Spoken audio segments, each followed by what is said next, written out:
The sun was bleeding into the desert, pouring gold and crimson light across miles of emptiness. A lone cowboy rode through that dying light, his coat tattered, hat pulled low, and arms clutching something small wrapped in a wool blanket. From inside the bundle came the faint, desperate cry of a newborn, a sound that cut through the wind like a plea to heaven itself. Cole Harding's lips were cracked from thirst, his throat raw from dust. Every breath felt like swallowing glass. The horse beneath him, a lean, sand-colored Mustang named Dusty, stumbled with exhaustion, foam at its mouth. Still, Cole pressed forward, whispering through broken breaths. "Just a little longer, boy. We'll find someone. Anyone!" The bundle in his arms shifted weakly, a tiny hand reaching out. Cole looked down and felt his chest tighten until he could barely breathe. "You hang in there, son," he said softly. "Your pa's got you." His voice trembled as he spoke. The baby didn't answer, only whimpered again, small and fragile. 2 days ago, the cabin where he and Clara had lived still smelled of wildflowers. He could still see her, pale, trembling in childbirth, her eyes filled with love and fear. She had squeezed his hand until her strength ran out, whispering, "Take care of him, Cole. Promise me." Then she was gone. Just like that. The only woman he'd ever loved, leaving behind a boy who couldn't even open his eyes yet. Cole buried her behind the house, marked the grave with the last board from their porch, and sat there all night listening to the baby's cries. There was no milk, no neighbor for miles. The nearest town was 3 days away through desert and danger, and he didn't care if he lived to see it. All that mattered was that tiny, helpless life pressed against his chest.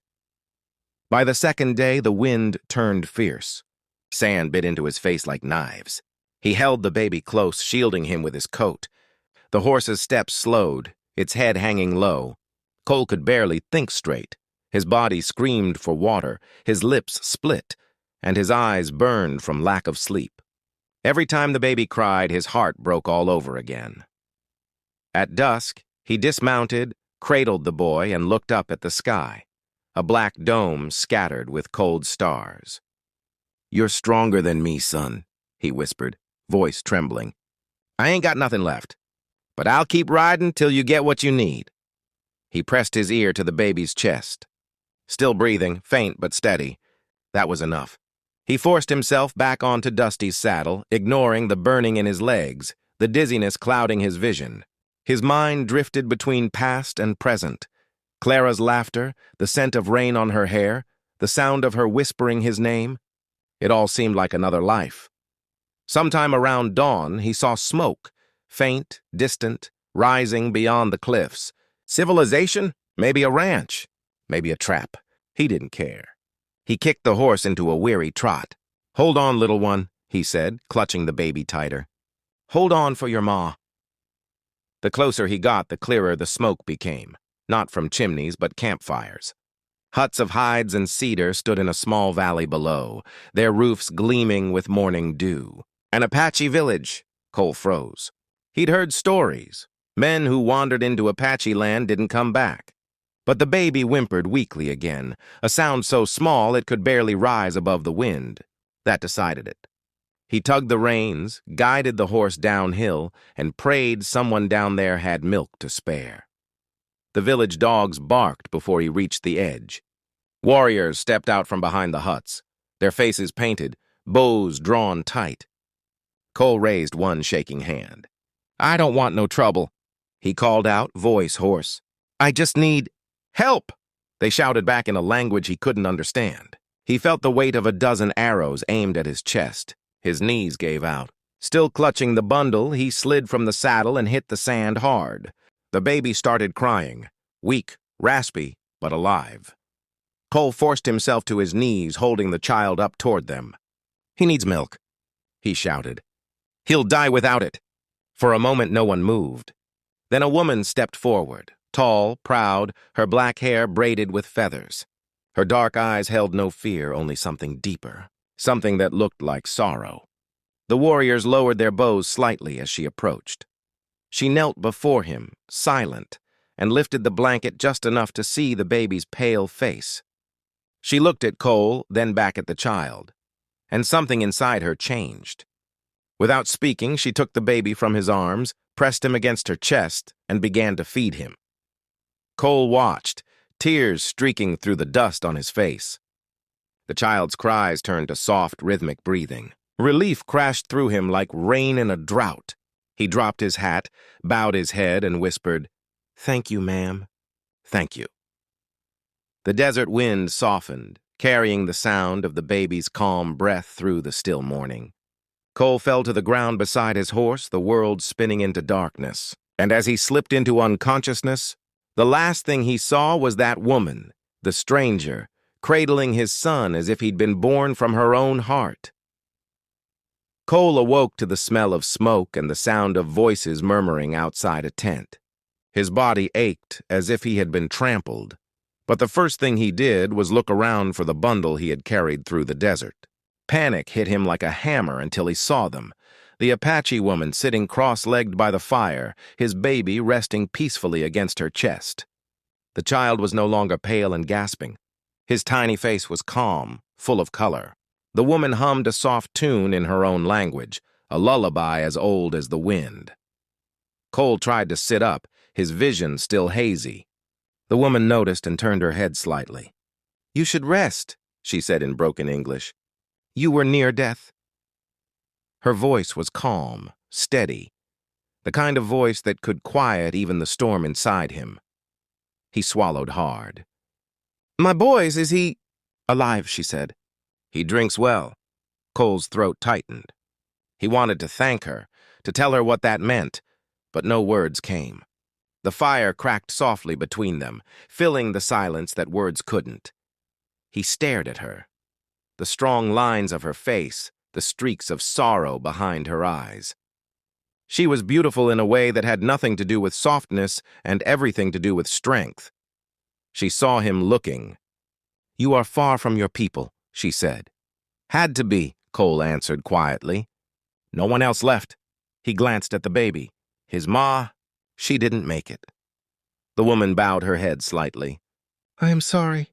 I know this pain." Her eyes clouded, and she looked toward the doorway as if searching for someone who wasn't there. "My child died last moon. Fever." Her fingers gently brushed the baby's cheek. "When I saw your son, I thought the spirits had returned him to me." Cole felt something shift deep inside. He had come begging for help from strangers, enemies as he'd been taught, and yet this woman had taken his boy to her breast without hesitation. "You saved his life," he said, his voice breaking. "I can't repay that." "You already did," she said. He breathes. "So do I again." Days passed. Cole regained his strength slowly, helping where he could, chopping wood, repairing fences, tending horses. The Apache men watched him carefully but didn't stop him. He worked in silence, always keeping an eye on Taya. He had learned her name and the baby. Every night he'd sit near her fire as she sang. The baby would drift to sleep in her arms, his tiny hand gripping one of her braids. Cole found himself drawn to her voice, to the way she carried herself, proud yet gentle. She never asked about his past, and he didn't ask about hers. There was a peace in that unspoken understanding. One night, as the sky glowed silver under a full moon, Cole spoke quietly. "You could have turned me away. You could have let us die." Taya looked up from the child. "I could not," she said simply. "A mother knows when another soul cries for her." The words stayed with him. But the peace they had built was fragile. One morning, the sound of hoofbeats thundered through the valley. Soldiers, 5 of them, appeared on the ridge, rifles glinting in the sun. They rode down fast, shouting orders. Cole recognized their uniforms. Frontier men, men like him. The Apache men armed themselves, bows drawn. Cole stood beside them, heart pounding. He didn't want more bloodshed, not here, not after all this. The lead soldier, a red-faced man with a scar running across his cheek, shouted, "That man's a fugitive!" "Crossed into Apache lands with a stolen horse." Cole raised his hands. "That's a lie. My horse is mine, my child's mine, and I came here to save his life." The officer's eyes flicked toward the baby in Taya's arms. That your woman? He sneered. You bred with one of them now? Before Cole could speak, Taya stepped forward, her expression hard as stone. This child is mine, she said, her English halting but clear. He belongs to no soldier, no army. He belongs to the earth. The men laughed. You gonna raise a half-breed, squaw? One of them spat. Taya didn't flinch. She handed the baby to an elder, stepped closer, and drew her bow with the smoothness of someone who'd done it all her life. Say that again, she said, voice low and sharp. Cole moved fast, stepping in front of her. Don't, he said softly. Not for me. But the soldier's smirk pushed something deep inside him too far.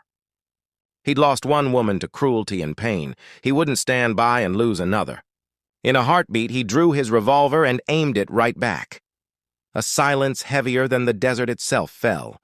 The standoff stretched, two worlds facing each other, both too proud to back down. Then, slowly, the officer lowered his gun. You're not worth dying for, he muttered, spitting into the dust. Keep your squaw. Let's go! Wenda,